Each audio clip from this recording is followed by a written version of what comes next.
play back. They'll come to the net selectively.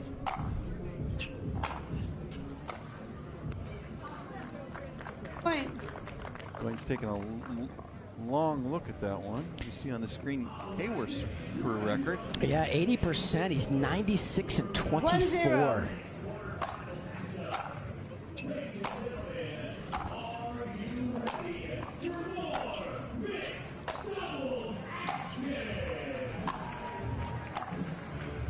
Set out. And John, a terrific singles player, Jim, in his own right, with a 73% winning percentage. He's 68 and 25 here on the Pro Tour. Yeah, when you're up at 80% like Haworth, that means you're making the semis basically on average. Yeah. That's a pretty good record. Going to 73% means he's making a heck of a lot of quarterfinals. Yeah, he had 2 wins last year. Did you call that out? Did you call that out? Yeah, as a player, even with an obvious ball being out, they still want you to make the verbal call. 1-0. Here we go. 1-0.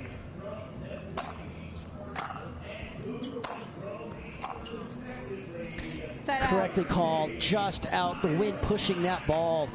Total opposite wind today as what we saw yesterday. Today the wind is coming out of the north, 0-1. heading towards John. Yesterday it was a complete opposite. So players having to make that adjustment today. Yeah, it really threw me off, Dave, with the first match I did, because I was used to that wind going the exact opposite way.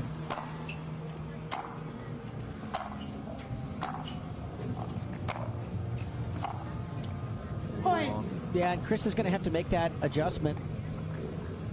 He has to realize that he's downwind, so those balls are getting pushed a good 2 to 2.5 feet further than what he's expecting.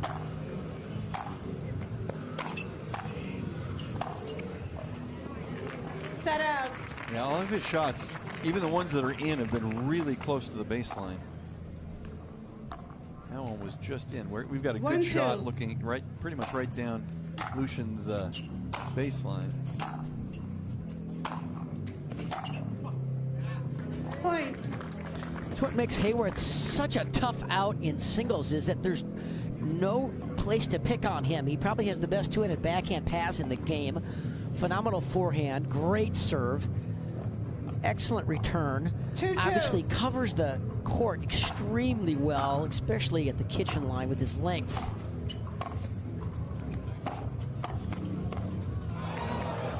Yeah, Haworth really has sneaky court coverage. You know, he's a pretty big guy, tall guy, and you wouldn't think he's that fast, but he is really economical in his movements, getting to the ball.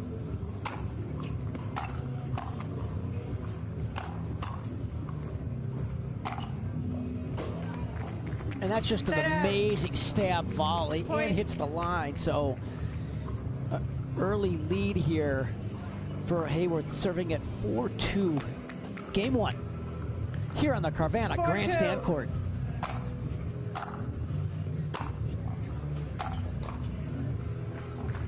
Point. Haworth hits a very heavy ball too. All the players talk about that when playing him. It's 5-2. gives you fits. It really feels heavy.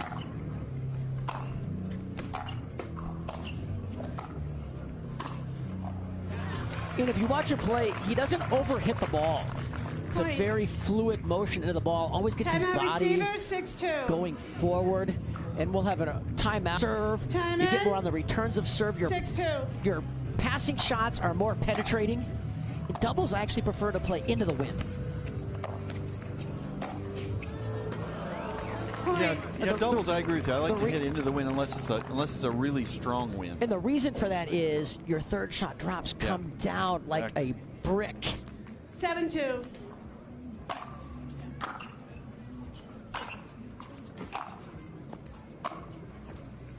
That's going to sail long, so John's got a chance here with the ball in his hand to get off this 2. 2-7.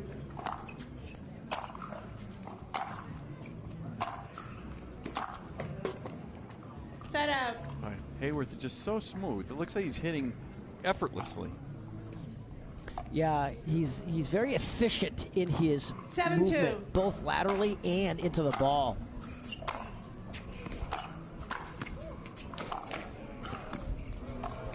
Point. And people try to return the serve, Jim, and pick on his backhand, but I really think he prefers that shot on his ground strokes. I think he has the best 2E in the game. 8-2.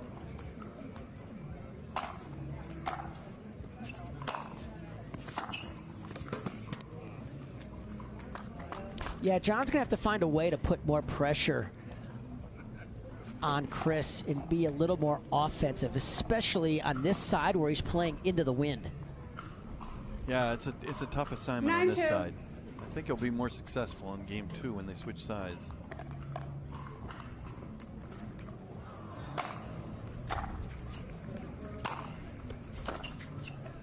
Yeah, that's, Point. Haworth's just putting so much pressure on him. Ball's coming in hot. Every shot is within a foot of the 10-2. baseline, it seems like, too. Serve is deep. See, that's the kind of return that Set out. John needs to follow that in. When you get a good return, come into the kitchen line and track the angle of the ball. 2-10. Wow, that's Set tough out. again. Great serve return, close to the sideline. I like how he moved forward. He knew that was a good return. You know, the players know right away if their 10-2. return is hit clean.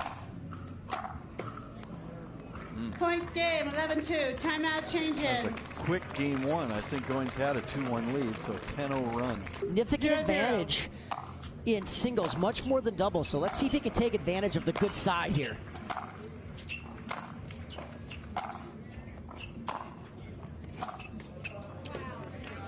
Set out. You can see John's record. After losing the first game, he is only a 25% winning percentage, 7-21, and he's got a really tough assignment here, playing, in my 0-0. opinion, the #1 singles player in the world right now.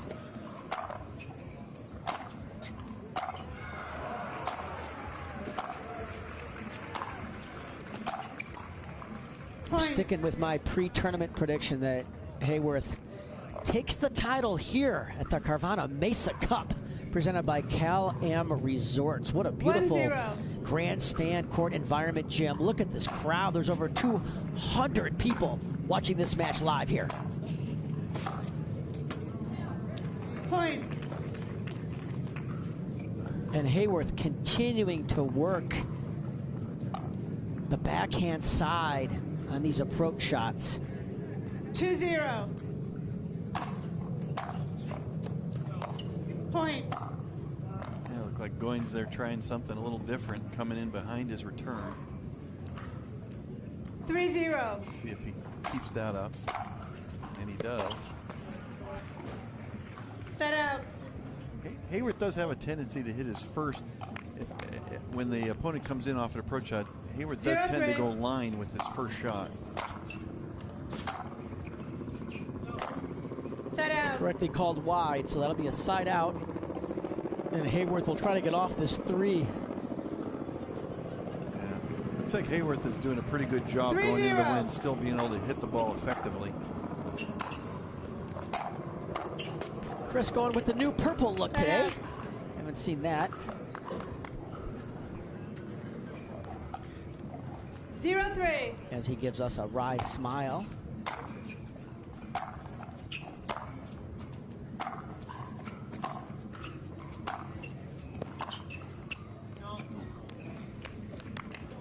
Point. It's going to just sail wide, so Goins on the board here at 1-3. 1-3. Game 2.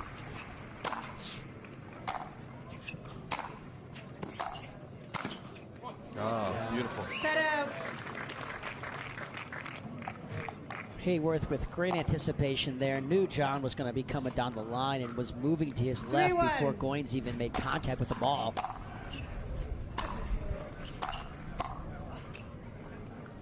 Yeah, Set out. Haworth should not have hit that ball. That was going to be 2 feet out. You got to make that mental adjustment. Remember which side you're on, what the where the wind is. It's a little bit different game. Here he comes. He's just controlling the 90% of the points here.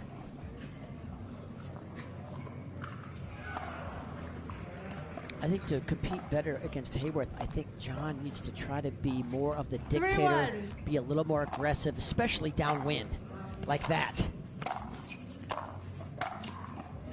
I think he hurt us. Yeah, well, he's definitely changed his tactics, Dave, here in game 2. Goins is coming to the net significantly more. 1-3. It's good change of tactic. Got to try something.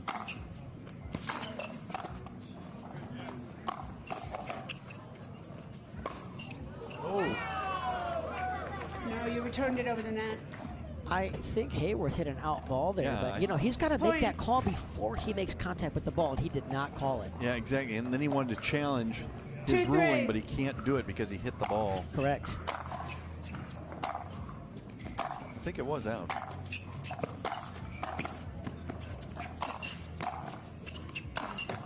Yeah, that's 2 great volleys there by John. Excellent court coverage there.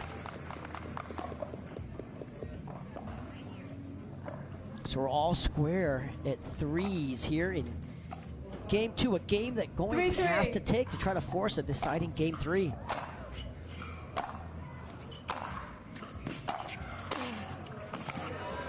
Set out.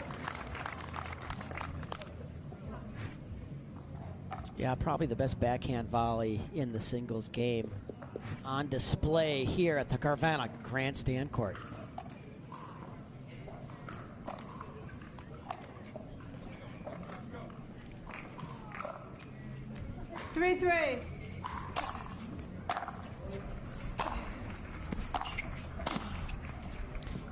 I think John's got to start picking some other targets, Jim. He keeps trying to pass on the Haworth backhand. I think he needs to mix it up and be a little more unpredictable.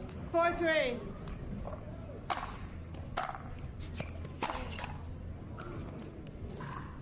Set out.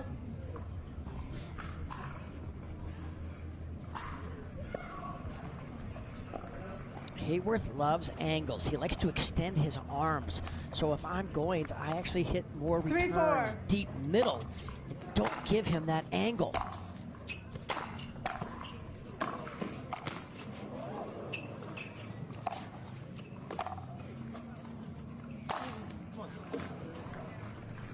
Set out.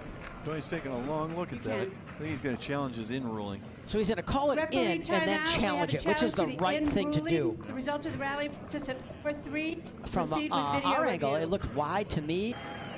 After review, the rally stands. The ball was in. Loss of free challenge. No free challenge remaining. 1 free challenge remaining. We'll resume play at 4-3.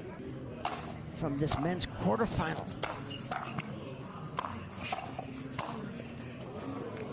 I thought John did good to get the first 2, but Chris just keeps coming at you.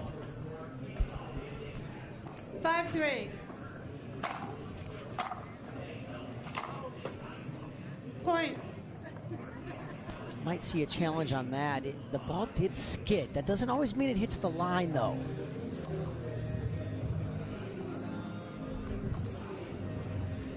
Goins not going to challenge it. We are playing on 6-3. 6-3.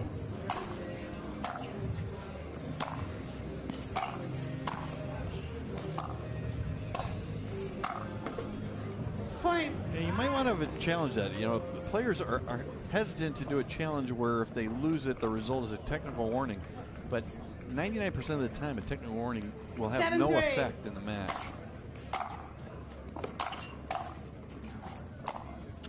Oh, that's a loose shot there. Haworth laughing at himself. I won't often see him try that shot. 3-7.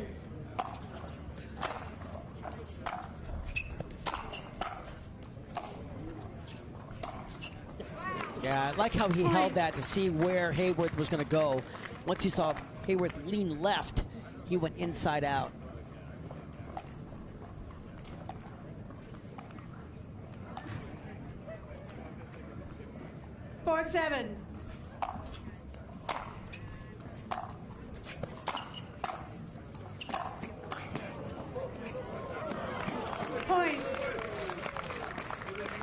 Goins continuing to attack with approach shots down the line to Haworth's backhand, and then smartly covering line. 5-7. Again, Haworth's typical backhand passing shot is down the line. Point. This should get us a timeout from Haworth, I think. Maybe? No. No, play on. 6-7. Set out. See Goins taking advantage of the wind now, hitting a lot of shots close to the baseline, pushing his opponent back. See, I like that return. I think he's got to move the ball around more and go to Haworth's forehand. 6-7.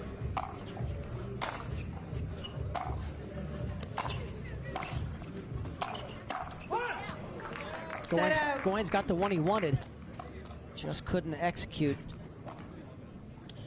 Let's see if Haworth can get off this 7 number. 7-6.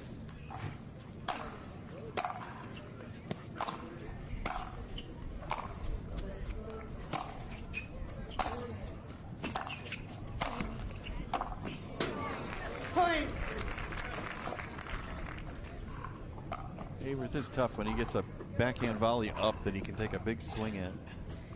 It's just so tough playing against him in singles because he doesn't have any weaknesses. 8-6. There's no place to pick on him.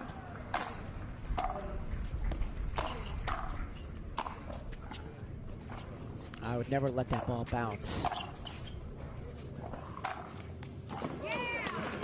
Set out. Goins is looking almost directly into the sun on that shot. Yeah, he must have lost it, Jim. Otherwise, he never would let that overhead bounce. 6-8.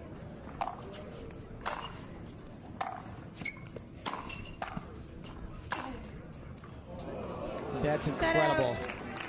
The accuracy on that two-handed backhand pass is just incredible. He can go any different direction. Always comes over the top, which brings the ball down in the court. 8-6.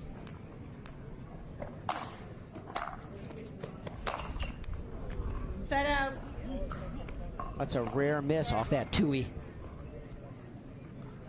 So this is Goins' opportunity right now. I feel like he has to get 2 points off this serve. 6-8.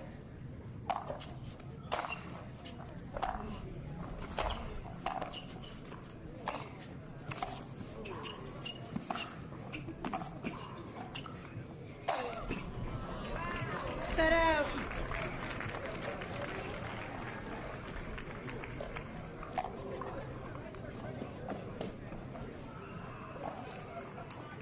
Eight, 6.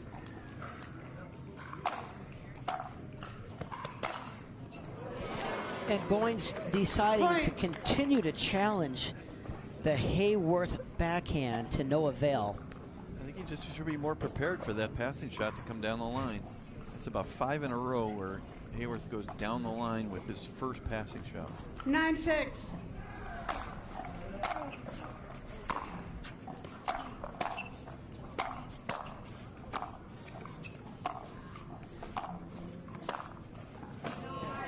That's too good. He's so good at anticipating where the passing shot is coming. Haworth always seems to be leaning the right direction at the kitchen line, anticipating 10-6. where the passing shot is coming from his opponent. And match point.